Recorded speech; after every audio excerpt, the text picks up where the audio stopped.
किसकी उपस्थिति मानव शरीर में मानव शरीर के अंदर रक्त के जमाव को रोकती है? इसमें से किसकी उपस्थिति जो है मनुष्य के शरीर में रक्त के जमाव को रोकती है?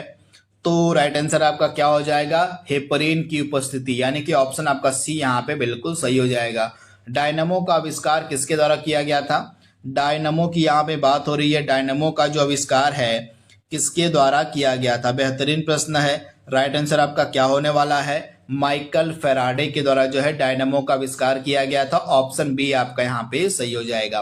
अगला प्रश्न है, प्रतिवर्ष राष्ट्रीय विज्ञान दिवस नेशनल साइंस डे कब मनाया जाता है?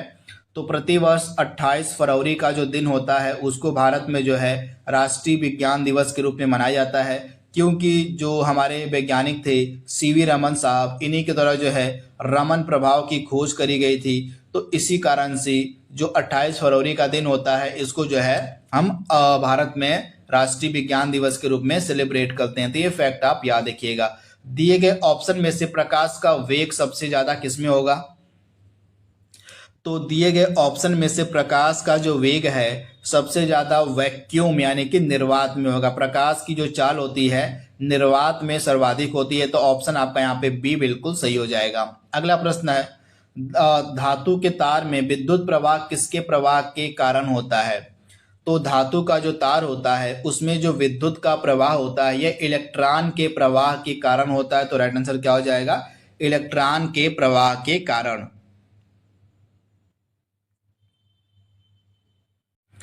अगला प्रश्न आपके सामने है, विटामिन सी निम्न में से किस खनिज के अवशोषण में मदद करता है? जो विटामिन सी है जिसको हम एस्कॉर्बिक एसिड के नाम से भी जानते हैं, इसका नाम आप याद कर लीजिए। विटामिन सी को जो है एस्कॉर्बिक एसिड भी कहा जाता है। तो विटामिन सी जो है किसके अवशोषण में, किस खनिज के अवशोषण में मदद करता है? तो आयरन के अवशोषण में मदद करता है। तो ऑप्शन डी आपका बिल्कुल सही हो जाएगा। विटामिन सी की कमी से कौन सी बीमारी होती है? तो स्कर्वी नामक बीमारी जो है विटामिन सी की कमी से होती है। तथा विटामिन सी जो है वसा में घुलनशील जल में घुलनशील विटामिन होता है। आप याद रखिएगा, विटामिन सी जो होता है यह जल में घुलनशील विटामिन होता है। तो ये फैक्ट आप याद रखिएगा, आपसे पूछा जा सकता है विटामिन के बारे में प्रश्न की वह कौन सा विटामिन है जो जल में घुलनशील होता है। तो आपको याद रखना है विटामिन बी और विटामिन सी दोनों ही आपके जल में घुलनशील होते हैं। तो ये फैक्ट आपको याद रखना है, विटामिन बी और विटामिन सी दोनों ही जल में घुलनशील विटामिन होते हैं। अगला प्रश्न आपके सामने है, वायुमंडल में पराबैंगनी किरणों को किसके द्वारा अवशोषित किया जाता है? तो वायुमंडल में जो पराबैंगनी किरणें होती हैं इनको किसके द्वारा अवशोषित किया जाता है? तो ओजोन परत के द्वारा जो है पराबैंगनी किरणों को अवशोषित किया जाता है। तो ऑप्शन सी आपका सही हो जाएगा। प्रकाश के वेग को सबसे पहले किसने मापा था? तो रोमन नामक वैज्ञानिक ने जो है सबसे पहले प्रकाश के वेग को मापा था। तो ऑप्शन बी आपका यहाँ पे सही है।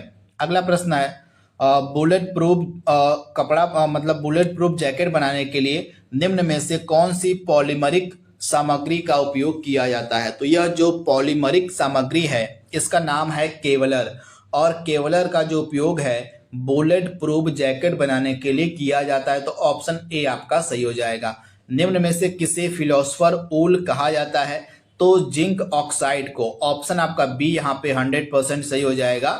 जिंक ऑक्साइड को जो है फिलोसफर ऊन कहा जाता है। अगला प्रश्न आपके स्क्रीन पर है, नेल पॉलिश को हटाने के लिए किसका उपयोग किया जाता है? तो नेल पॉलिश को हटाने के लिए जो है हम उपयोग करते हैं किसका? तो एसीटोन का। ऑप्शन ए आपका बिल्कुल सही हो जाएगा।